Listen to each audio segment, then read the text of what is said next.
অঙ্গনে সবচেয়ে আলোচিত বিষয় হলো বাংলাদেশ এবং ভারতের ক্রিকেট বোর্ড বা দুইটা দেশের যে রাজনৈতিক পরিস্থিতি অ্যাজ ওয়েল অ্যাজ তাদের ক্রিকেট বোর্ডের বিভিন্ন আচরণ এবং আপনার যে বিভিন্ন ধরনের পদক্ষেপ অর্থাৎ যেটাকে আমরা যদি ক্রিকেটীয় বলি, আমার মনে হয় না এখানে কোনো খারাপ শব্দ হবে, ক্রিকেটীয় ব্যবহার, বিশেষ করে যা শুরু করেছে ভারত, এবং ভারতেই এই ক্ষেত্রে মূলত মূল ভূমিকা পালন করেছে। এটাকে এটাকে ফুয়েলিং করার জন্য ভারতই মোটামুটি দায়ী। আচ্ছা, সো এবং বাংলাদেশের ক্রিকেট বোর্ডের একজন পরিচালক নাজমুল হাসান, যিনি তামিম ইকবালকে ভারতীয় পরীক্ষিত দালাল বলেছেন। এই বিষয়টা নিয়ে আলোচনা করা যাক যে না, তামিম ইকবাল আসলে কি পরীক্ষিত দালাল কিনা।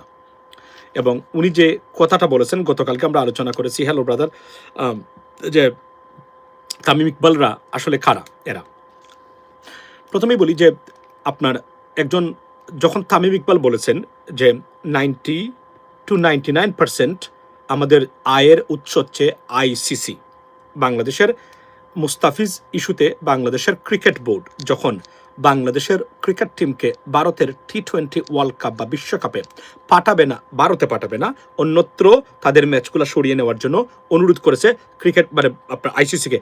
সেই পরিপ্রেক্ষিতে এটা নিয়ে যখন বিতর্ক সৃষ্টি হলো মুস্তাফিজকে বাদ দেওয়ার কারণে, রাজনৈতিক কারণে এবং মুসলিম ক্রিকেটার হওয়ার কারণে, সেই সময় বাংলাদেশের ক্রিকেট বোর্ড পাল্টা সিদ্ধান্ত হিসাবে দলকে পাঠাবে না বলে তারা সিদ্ধান্ত নিয়েছে, সেটা আইসিসিকে জানিয়ে দিয়েছে। সেটা নিয়ে বিতর্কের সূত্র শুরু। তারপরে তামিম ইকবাল উনি কি বাংলাদেশের আপামর জনসাধারণ এটাকে সাপোর্ট করেছেন, যেখানে আমাদের ক্রিয়া উপদেষ্টা বা মন্ত্রী যদি বলি, উনি এখানে বলেছেন যে দেশের মর্যাদা সবার আগে, মর্যাদা ক্ষুণ্ণ করে আমরা বা ক্রিকেট আগে নয়, এবং it was supported by across the board. ওনার এই মন্তব্যটা প্লাস ক্রিকেট বোর্ডের সভাপতি আমিনুল ইসলাম বুলবুলের প্রতিটি পদক্ষেপকে ওই ক্ষেত্রে সমর্থন করেছেন বাংলাদেশের আপামর জনসাধারণ, লেডিস এন্ড জেন্টলম্যান, রাইট। এরই মধ্যে আপনার যখন টালমাহাল অবস্থা, রাজনৈতিক দলগুলা মোটামুটি বসে আছে, কেউ ওই অর্থে কোনো ধরনের মন্তব্য দিচ্ছে না, ভারতকেও খুশি কেউ করতে চায় না, কারণ ভারত ঘুরে ফিরে তাদের অনেকেরই মাস্টার তাদের হচ্ছে না, তারা হচ্ছে স্লেভ। তাদের রাজনৈতিক দলগুলোর কথা বলছি, হাতে গোনা কয়েকটা দল এবং আপনার নেতা ছাড়া।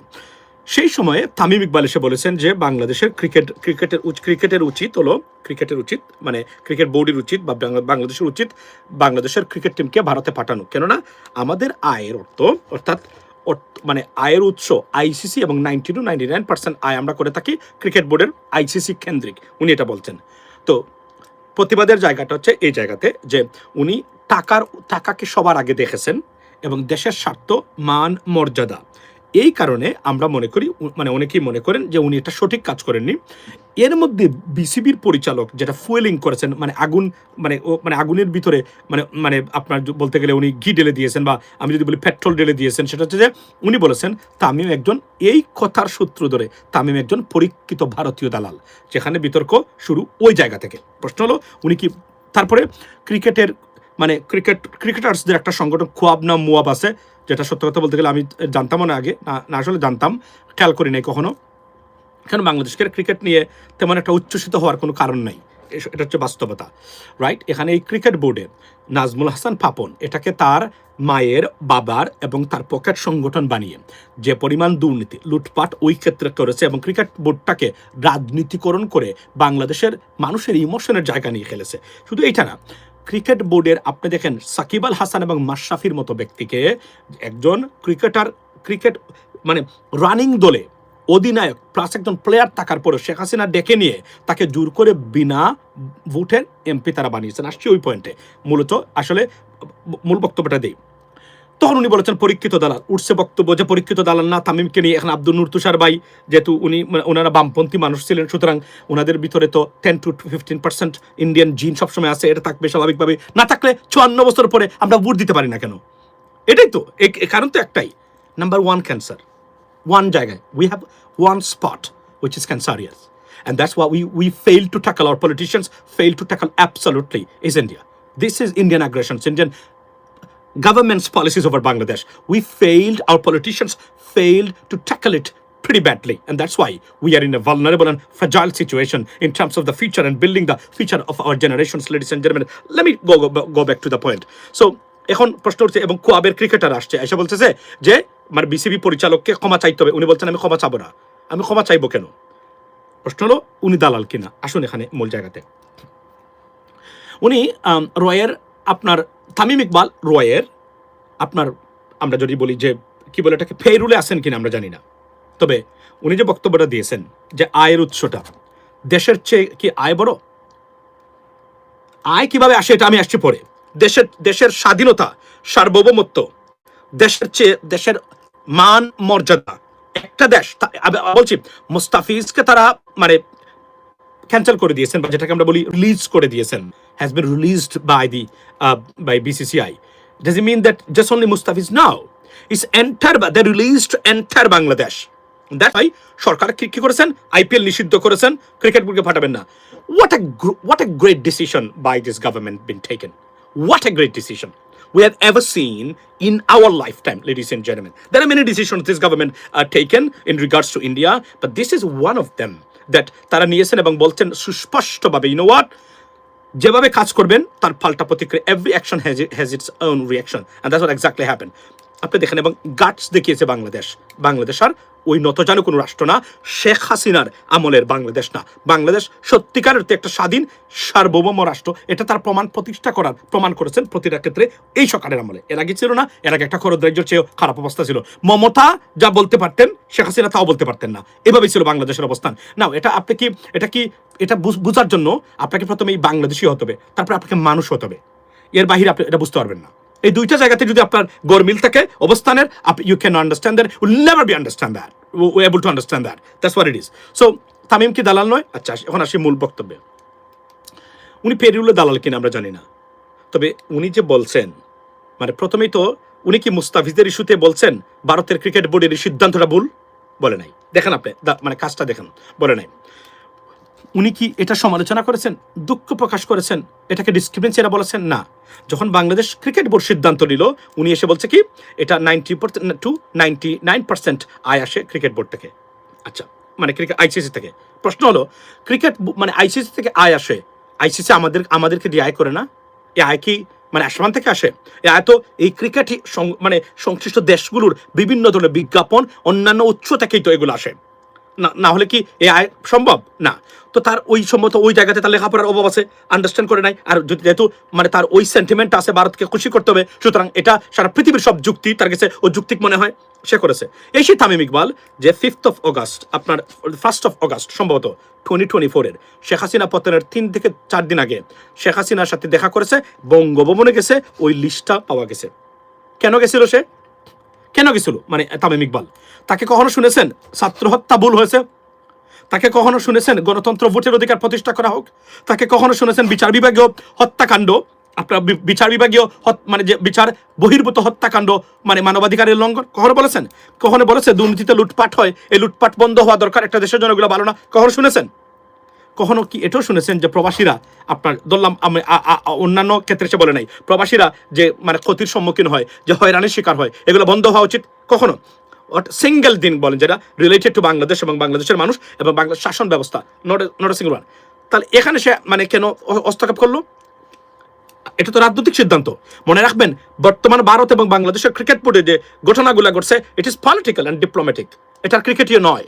বিকজ ভারত এটাকে ফেলে দিয়েছে ওই জায়গাতে সিদ্ধান্ত নিয়ে। তাহলে আপনি এখন কেন সে এটাতে অংশগ্রহণ করলো, এই কথাটা তাকে বলতে হলো কেন? সে কি এর আগে বলেছে যে রং সিদ্ধান্ত নিয়েছে ভারতীয় ক্রিকেট বোর্ড? বলে নাই। কিন্তু যখন এই ক্ষেত্রে, কারণ এই যে এই দালালরা তৈরি করেছে, বললাম না যে সারা পৃথিবীতে মানে একটা দেশ যার প্রতিটা ক্ষেত্রে দালাল তৈরি করেছে ভারত এই বিগত 20 বছর 25 বছরে, 54 বছর স্বাধীনতার 54 বছরে। এটা সবচেয়ে দুর্ভাগ্য। এই দালালদেরকে উৎখাত করতে হবে, প্রতিটা ক্ষেত্রে ভারতীয় দালালদেরকে উৎখাত করতে হবে, আর না হলে বাংলাদেশ কখনো ঘুরে দাঁড়াতে পারবে না। আমি নিশ্চিত করে বলছি, নাম্বার 1 টার্গেট হচ্ছে পলিটিশিয়ানসরা, তারপরে কালচারাল মানে এজেন্ট যারা আছে, ভারতীয় দালাল যারা আছে কালচারাল। আপনি জানেন তো, ইভেন আমি আপনাকে আজকে তথ্য দিই একটা, কিছু মনে নেবেন না, সাকিব খানকে যে অপু বিশ্বাসকে যে দৌড়াইয়ে দিয়েছিল, এটাও ভারতীয় রয়ের পরিকল্পনা। তাকে হস্তক্ষেপ করা, তাকে কন্ট্রোল করা, কারণ he is a big star. This is how they plan, this is how they work. Everything everywhere. Only Jamaat সংশ্লিষ্ট মানুষদেরকে তারা পারে না ওই ক্ষেত্রে, আর বাকি প্রতিটা ক্ষেত্রে তারা সফল কোনো না কোনোভাবে ব্ল্যাকমেল করা। এই যে সাকিব খান জীবনে ভারতের বিরুদ্ধে কথা বলতে পারবে না, কেন বলতে পারবে জানেন? কোনো না কোনোভাবে সে হয়তো বা দরাত আছে তাদের কাছে, কেননা অপু বিশ্বাসকে লেলিয়ে দিয়েছে তার বিরুদ্ধে, এবং অপু বিশ্বাস তার সম্পর্ক হয়েছে। আমি নিশ্চিত করে বলতে পারি, I understand politics, I understand international affairs, I understand how Indian government and particularly their intelligence agents work towards Bangladesh, and I can clearly say that. এটা আমি জানি, কিন্তু তারা এটা বাকি যারা আছে বাংলাদেশের এর আইডিয়া তো নাই। কিন্তু আমি নিশ্চিত করে বলতে পারি হয়তোবা 100% একুরেট না, কিন্তু আমি 90% গ্যারান্টি দিয়ে বলছি, if you analyze and if you know and if you analysis, if you got the real মানে assessment on this matter, you can see that কোনো না কোনোভাবে, কারণ অপুর সাথে যোগাযোগ আছে ভারতীয় মানে গোয়েন্দা বাহিনীর 100%। বাংলাদেশের মিডিয়া জগতের কয়েকজন আছে, এরা নিয়মিত তাদের যোগাযোগ আছে। এর মধ্যে জয়া হচ্ছে নাম্বার 1। জয়া যদি আপনি বলেন যে তার কোনো কানেকশন নাই, ইউ আর অ্যান ইডিয়েট। আমি আপনাদেরকে বলি, ইউ আর অ্যান ইডিয়েট, যে তার কোনো কানেকশন নাই, রাইট?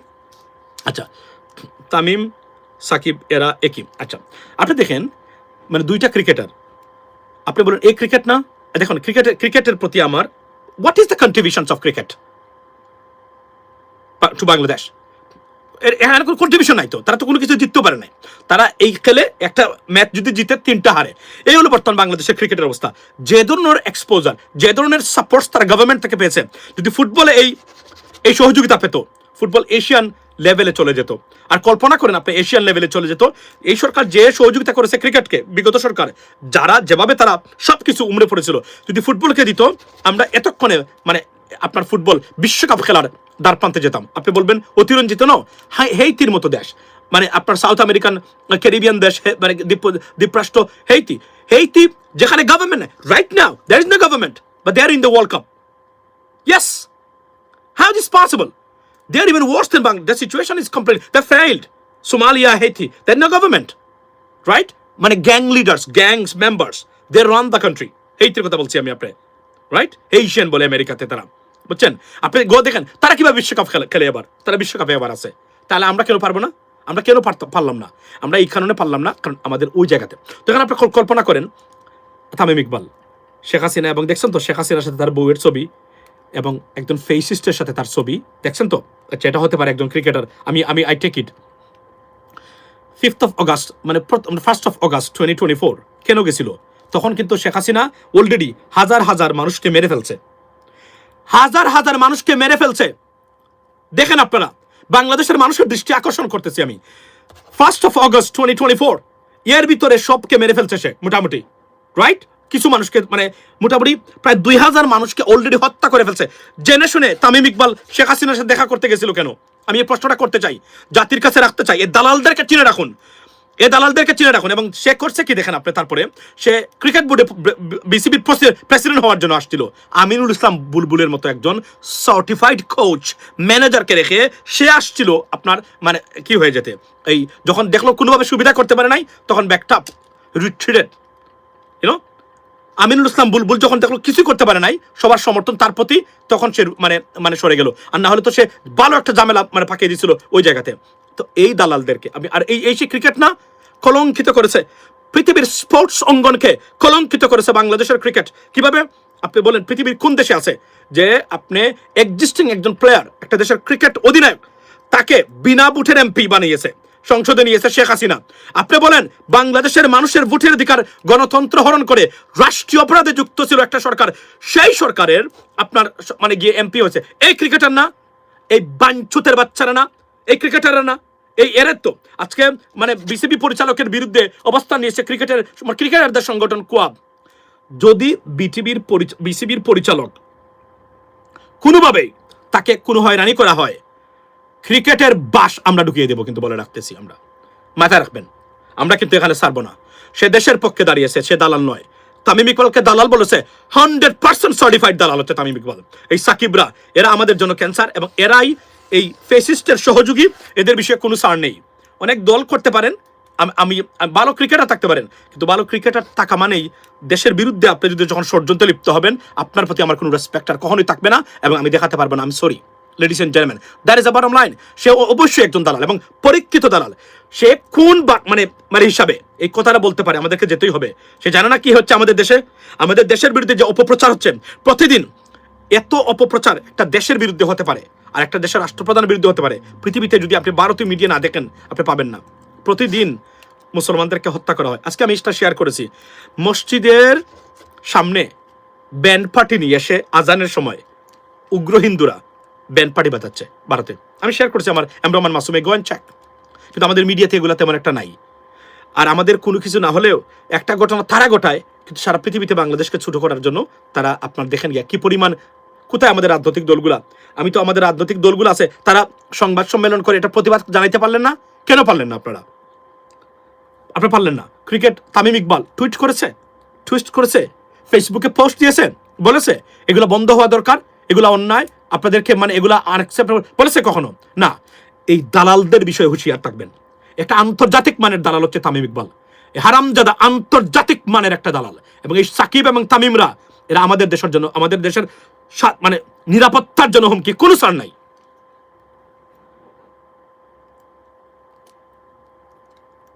কোনো সার নেই, এদেরকে কোনো সার নেই। যারা ইমোশনালি এদেরকে সাপোর্ট করেন, আপনি আপনার জাতির সাথে প্রতারণা যুক্ত, মাথায় রাখবেন এতটুকু আমি আজকে অনুরোধ করলাম। এবং এদেরকে কোনো সার নেই। সাকিব তো আপনি জানেন তো, সে তো একটা আন্তর্জাতিক মানে ছোট লোকের বাচ্চা ছিল সাকিব আল হাসান, একটা জুয়াখুর হারামজাদা ছিল। এবং এই হারামজাদা মানুষের কোনো বাচ্চাই না, বুঝছেন, মানুষের কোনো বাচ্চাই না সে।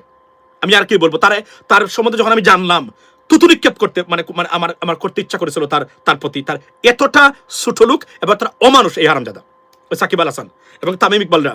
হুঁশিয়ার করে দিচ্ছি, আবারও বলছি, বিসিবির পরিচালক যদি কোনো ধরনের অ্যাকশন তার বিরুদ্ধে নেওয়া হয়, ক্রিকেট, আমি আবারও বলি, cricket is not fruitful in Bangladesh. আমি মনে করি ক্রিকেটাররা, ক্রিকেট মানে অনেস্টলি স্পিকিং সবকিছু ঠিক থাকলে খেলেন, না খেলে আমি ফুটবলকে সর্বোচ্চ প্রাধান্য দেওয়া দরকার বলে আমি মনে করি। আমি ক্রিকেটের, কারণ ক্রিকেটের যত প্রসার ভারতের আধিপত্য তত বেশি মানে আপনার বাড়তেছে।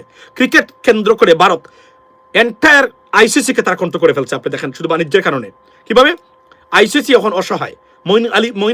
মঈন আলী বিখ্যাত ক্রিকেটার ইংল্যান্ডের, গতকালকে বলেছেন, এটা আলোচনা করেছি আপনাদের সামনে, যে অসহায় এখন সবাই, ভারত কন্ট্রোল করে ফেলছে সবকিছু শুধুমাত্র বাণিজ্যের কারণে, অর্থের কারণে। এই যদি হয় অবস্থা, এবং আইসিসিতে ভারতীয় মানে মানুষ যখন আইসিসির প্রেসিডেন্ট হয়েছে তখনই মনে করেছে আইসিসি শেষ। এবং আমি আমেরিকাতে যখন তারা কথা বলছিলেন আমেরিকাতে ক্রিকেটকে তারা প্রসারিত করবেন, আমি আমার যতটুকু পারি কমেন্ট করেছি, গিয়ে বক্তব্য দিয়েছি। আমি বলেছি যে মানে আমেরিকাতে যখন ক্রিকেট কখনোই আসে না, আসা মানে কি জানেন, এই উগ্রবাদীদের মানে প্রচার এবং প্রসার করা। সরি টু সে দ্যাট, মানে এর বাহিরে আর কোনো কিছু বক্তব্য দেওয়ার আমার নাই আমাদেরকে, কারণ তারা এই কাজগুলাই করে। আর না হলে মুস্তাফিজ কেন্দ্রিক, তারপরে কি নিজের অবস্থান ধরে রাখলে কি হতে পারে তার একটা সুস্পষ্ট প্রমাণ দেখেন। আবার বিসিসিআই মুস্তাফিজকে নেওয়ার জন্য যখন মানে সাপ যখন ব্যাংক ধরেছে তখন বলছে আচ্ছা মুস্তাফিজকে পাঠিয়ে দেন ভাই, আমরা ভুল হয়ে গেছে। এটা তো এক ধরনের এটাই বক্তব্য, ভুল হয়ে গেছে, পাঠিয়ে দেন মুস্তাফিজকে। তারা চেষ্টা করেছিল মুস্তাফিজকে আবার ফেরত নেওয়ার, মানে বাংলাদেশ ক্রিকেট বোর্ড দেয় নাই। আমি আজকে বাংলাদেশের মানুষ যারা আছেন, আমি আপনাদেরকে বারবার বলি, সরি টু সে দ্যাট, এগুলো বলতে আমি আবার বলি, সবসময় আমার একটা position, I want India, I wish, honestly speaking, I want India to see a stable, prosperous country. I don't have any problem with Indian people. But one request, please leave us alone. Don't come to Bangladesh to meddle with anything. That's the bottom line. We're not going to tolerate that, because you become an absolute disturbances for Bangladesh and Bangladesh progress and peace of Bangladesh. So you are most untrusted friend, I mean, in the name of friend, honestly speaking, or partner, I mean, for Bangladesh. So therefore, stay away from Bangladesh. You cannot interfere or intervene or meddle with anything, any affairs in Bangladesh. It's over for you, because আপনাদের দালালদেরকে বাংলাদেশের মানুষ kicked out from Bangladesh. That is the bottom line. আর কোন দালাল যারা এখন করতেছেন, we are watching them very closely.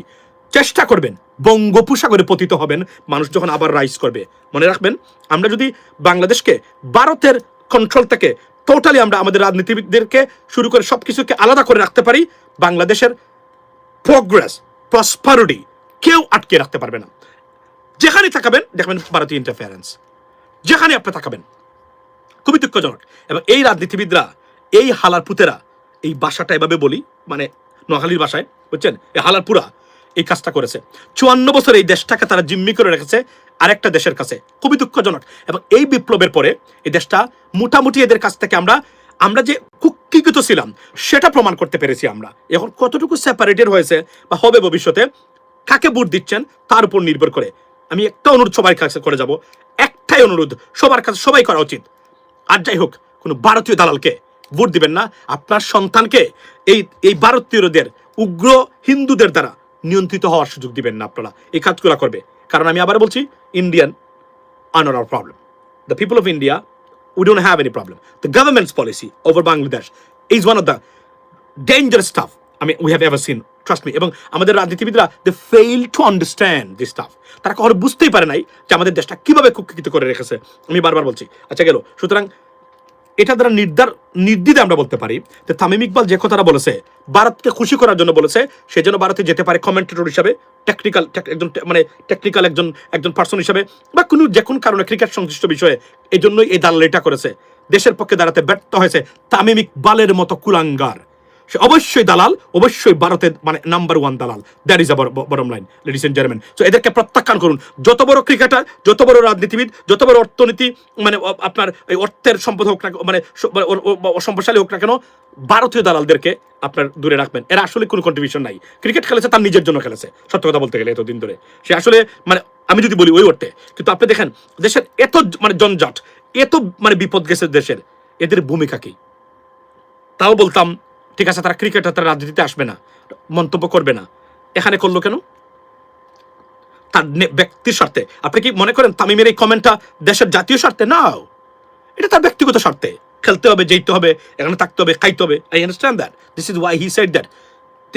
That's why আমি মনে করি আপনার একজন আন্তর্জাতিক মানের ভারতীয় দালাল হচ্ছে তামিম ইকবাল। এবং আবারও হুঁশিয়ার দিয়ে যাচ্ছি, আমরা উই আর ওয়াচিং। এই বিসিবির পরিচালক মঞ্জুরুল আহসান সাহেবকে কোনো ডিস্টার্ব করার চেষ্টা করলে ফল কিন্তু খুবই ভালো হবে। নাজমুল হাসান সাহেব, সরি, এটা কিন্তু কোনো পরিণতি ভালো খারাপ হবে। আবার বলছি, কারণ ক্রিকেটাররা ক্রিকেটার কমসে কম কয়েকজন ক্রিকেটার রাষ্ট্রীয় অপরাধে যুক্ত। এরা আমাদের গণতন্ত্র লুটপাট, দুর্বৃত্তায়ন, খুন গুমের সাথে সরাসরি জড়িত। এদের কোনো ক্ষমা করা উচিত নয় বলে আমি মনে করি, ladies and gentleman. So second thing হলো যে আরো একটা bad news for India, we have to talk about that, ladies and gentleman. সেটা হচ্ছে যে ভারতের সাথে যুক্তরাষ্ট্রের trade deal failed. It's too bad for Indian economy. এবং ভারতের কমার্স সেক্রেটারি, যিনি আপনার এই যে কমার্স সেক্রেটারি, উনি বলেছেন ভারতের ইতিহাসে ভারত সবচেয়ে বাজে এবং অদক্ষ, অপরিমিত একজন প্রধানমন্ত্রী পেয়েছে, তার নাম হচ্ছে নরেন্দ্র মোদী। এই কমার্স সেক্রেটারি গতকালকে এটা বলেছেন। এর আগে ট্রেজারি সেক্রেটারি, অর্থমন্ত্রী বললে ভুল হবে, হবে না, যেটাকে আমরা যদি বলি, উনি ভারতকে নিয়ে, ভারতের নরেন্দ্র মোদী এবং ভারতকে নিয়ে যে কি মন্তব্য করেছিলেন মনে আছে? এটা আমি লাইভ করেছিলাম। আর কমার্স সেক্রেটারি বলেছেন একটা ইডিয়টকে বসিয়েছে তারা প্রধানমন্ত্রী হিসেবে ভারতীয়রা, উনি বলেছেন। এবং সত্যতা বলতে গেলে, যেহেতু এটা হিন্দু ন্যাশনালিস্ট কান্ট্রি হওয়ার পথে বা চেষ্টা করে যাচ্ছে তারা, এর জন্য তারা বুঝতেছে না ভারতীয়রা কি পরিমাণ ক্ষতিগ্রস্ত হচ্ছে আন্তর্জাতিকভাবে। অলরেডি ভারতীয়রা মারাত্মক ক্ষতিগ্রস্ত হচ্ছে। এবং ভারতের number 1 market, IT sector of the United States of America, completely collapsed. And it's going to be bad, pretty bad for Indians, trust me, in coming months or coming years. President Trump-এর অনেক সিদ্ধান্ত নিয়েছেন উনি। President Trump-এর অনেক সিদ্ধান্তে you may disagree, but there are some substantial, fantastic decisions for America and he has taken already.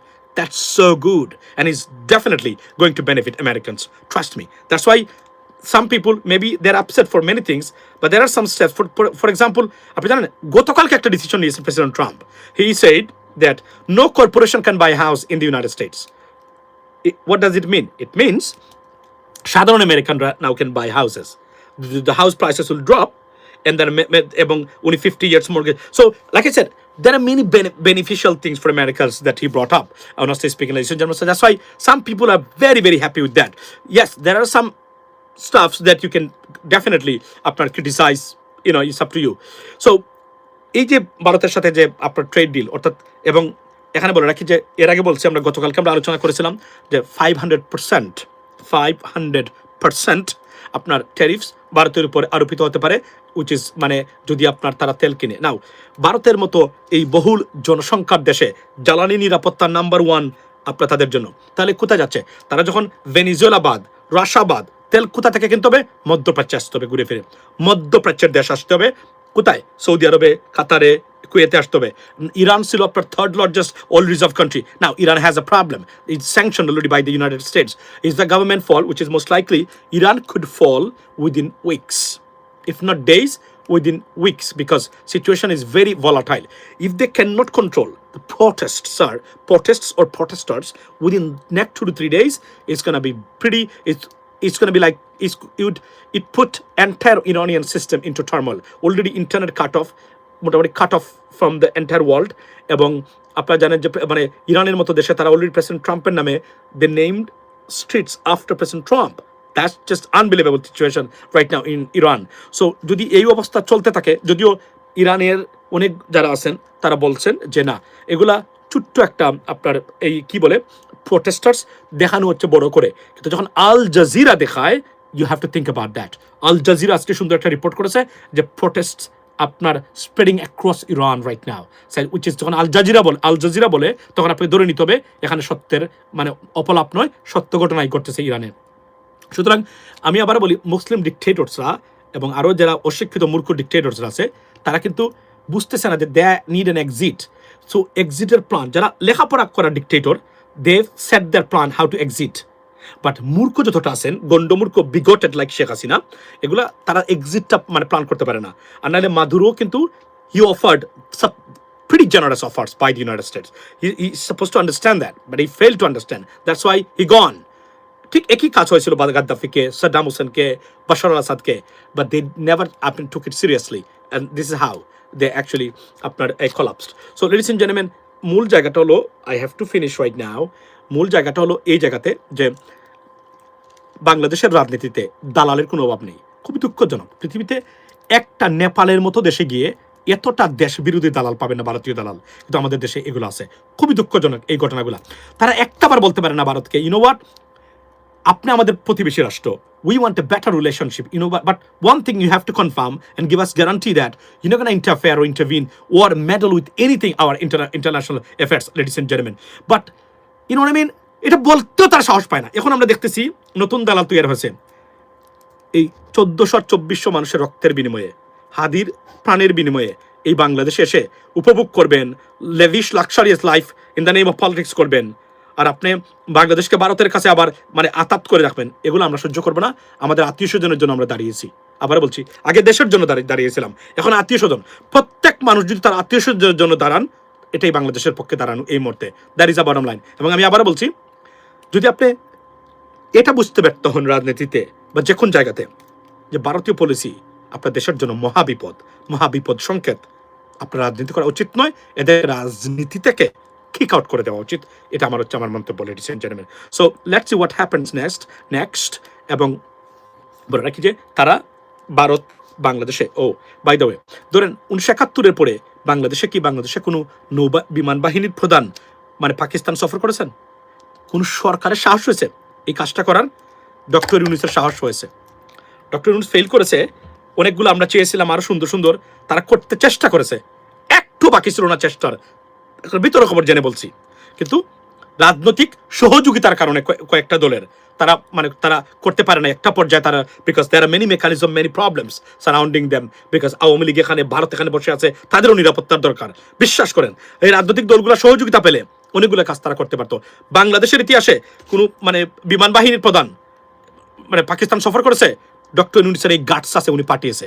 এবং আজকে দেখেন thunder মানে 17 ওই যে থান্ডারবল, এগুলো আসছে পাকিস্তান থেকে, আমাদের জন্য দরকার। এখানে একটা কথা বলে রাখি আজকে, যে বাংলাদেশের সেনাবাহিনী আগামীতে, আমরা যারা বিদেশে প্রবাসী, আমরা শ্রমিক যাই না, আমরা পাঠাই না, বাংলাদেশের সেনাবাহিনী আগামীতে মধ্যপ্রাচ্যে এভাবে ডিপ্লয়েড হবে বলে রাখি। সুতরাং build a better military for Bangladesh. দেখবেন মিলিটারি মানে বিক্রি করে, মিলিটারি মানে সার্ভিস বিক্রি করে বাংলাদেশের অর্থনীতি কোথায় যায়? আমি আপনাকে, যে ভলাটাইল পৃথিবী চলছে এখন, যে ধরনের অস্থিরতা আসবে আগামীতে, থার্ড ওয়ার্ল্ড ওয়ার হয়ে যেতে পারে, লিখে রাখতে পারেন। I see that. কেন বলি? প্রেসিডেন্ট ট্রাম্প ধরেন $899 বিলিয়ন সামরিক বাজেট ছিল যুক্তরাষ্ট্রের, number 1 budget, military budget in the world. এটাকে $1.5 ট্রিলিয়ন নিয়েছেন। ইট ইজ, অনেকে বিশ্বাস করেন যে এটা একটা থার্ড ওয়ার্ল্ড ওয়ার বাজেট এটা। সো আমরা আতঙ্কিত, আমরা চাই না, we don't want any war, we want peace in the world. Ladies and gentleman, right? So এটা মনে করা হচ্ছে, এবং আরও অস্থিরতা বাড়বে এই কয়েক মাসের ভিতরে। চীনের সাথে রাশিয়ার সাথে ঝামেলা হতে পারে, কারণ একটা মেকানিজম চলছে to fix things forever, because এখানে আমি এটা ইন্টারন্যাশনাল একটা mechanism, dominance of dollars and lots of stuff is going on right now. এটা we can talk about this stuff later, ladies and gentleman, in details, right? I am watching very closely, I will inform you definitely. তবে এখন বলে রাখি, বাংলাদেশ পৃথিবীটার এই মুহূর্তে অস্থির হতে যাচ্ছে আগামী কয়েক মাসের ভিতরে। আমাদের দেশকে শান্তি রাখতে গেলে ঐক্যের কোনো বিকল্প নেই, প্রয়োজন নেই। That's what it is. Have a blessed day, see you tomorrow. Once again, Tamim Iqbal অবশ্যই পরীক্ষিত দালাল না হলেও দালালি মনোভাব থেকেই এই বক্তব্য উনি দিয়েছেন। এর জন্য তার ক্ষমা চাওয়া উচিত। আমরা দাবি করি তার এই বক্তব্য জাতির সাথে এবং দেশের বিপক্ষে গিয়ে এই কমেন্ট করার জন্য তার ক্ষমা চাওয়া উচিত, বিসিবির পরিচালককে নয়, তার ক্ষমা চাওয়া উচিত। আর প্রত্যেক ক্রিকেটার যারা আছেন, দালালি বাদ দিয়ে মানে দেশের স্বার্থে দেশের জন্য আসুন। মনে রাখবেন, আপনারা ক্রিকেটাররা বাংলাদেশের কোনো মালিক না, আপনারা প্রিন্স এবং প্রিন্সেস না। আপনারাই আপনাদের ক্রিকেট অঙ্গন থেকেই দালালরা বিনা ভোটের বাংলাদেশের গণতন্ত্র মানবাধিকার হত্যাকারীদের সাথে মিলে বিনা ভোটে নির্বাচিত হয়ে মানে আপনার এমপি হয়েছে। এর চেয়ে কলঙ্ক পৃথিবীর কোনো জগতের স্পোর্টসে এটা সৃষ্টি হয় নাই, এই ক্রিকেটাররা করেছে। এবং আমি সরকারকে বলবো, সবাইকে বলবো, ফুটবলে মনোযোগী হন। হামজা ফুটবলকে নতুন দিগন্ত দিয়েছে। ফুটবলকে কাজে লাগাতে পারলে বিলিয়নস অফ ডলার আমাদের পকেটে ঢুকবে, শুধু ফুটবলকে ইস্যু করেই। আমাদের ফুটবলাররা বিক্রি হবে বিশ্বের বিভিন্ন দেশে। Think about that, how much money we can earn. সুতরাং ফুটবলার তৈরি করুন, এটাই বাস্তবতা। আর ক্রিকেটকে বেশি